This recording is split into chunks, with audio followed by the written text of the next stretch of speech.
So we're going to Spain, to Catalonia, and we're having the Raventos Denit Cava. And I know for people in the Six Club that you had a Cava last month, but I love Cava and I will not apologize for it because they're very different from each other, first of all. And this is just a perfect time to be having Cava. So it's interesting, or I did get a flute this time. So it's interesting because this Cava is a rosé, and normally when you have like rosé champagne or whatever, it's because, you know, they take Pinot Noir, for example, if we keep going with champagne, and they lightly press it to get it that pinkish color. But this one actually goes in a totally different direction. So the wine is majority normal Cava grapes of Macabeo, Parellada, and Xarel-lo. And then what they do is they add just, I think it's like 5% Monastrell, which is a super deep, dark red grape out of Spain. So the pink color is actually not coming from, you know, a light extraction of the whole wine being rosé, but rather it mostly being a white Cava and then just having that little extra bit of red grape.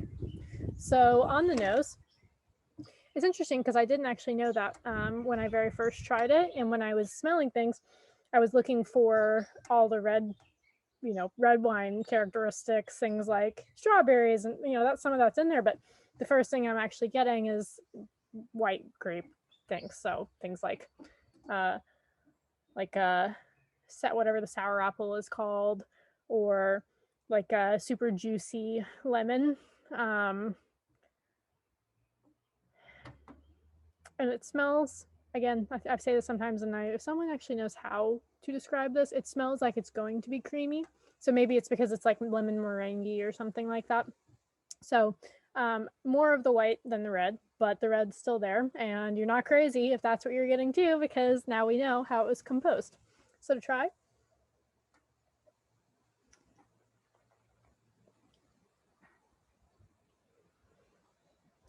A good amount of frothiness, but nothing crazy.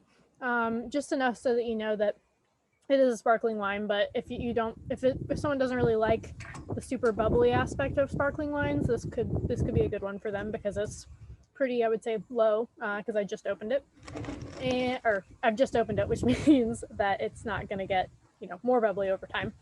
Now I've forgotten.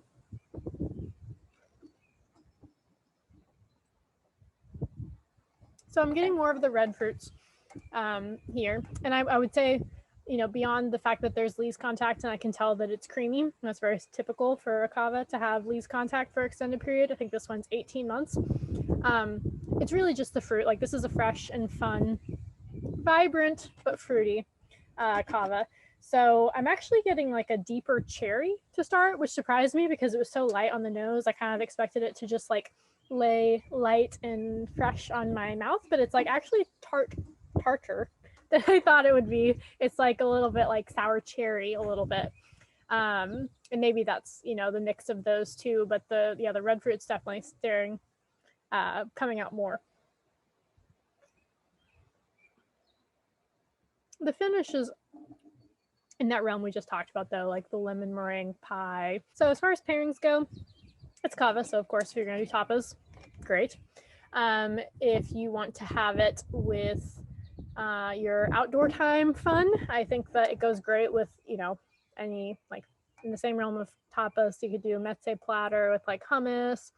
It's okay with a cheese board. Like, sparkling wines are, you know, your best friend when you have something hard to pair, because the bubbles really make it so that it can work with a lot. I think it could also be good with like grilled vegetables. I wouldn't go like with like grilled meats. You could, it would be fine, but like grilled veggies would be delicious, like when you put them on a kebab. It would be a decent pairing with that. But really, like, if you want to do this thing justice, you just have your friends over, you have some like gambas, you have maybe like a couple cheeses, some hummus, and you just sit out in the sun. That's what I would do. That's what I'm going to do with this wine later, because I obviously had to open it. So I will be doing that later this evening.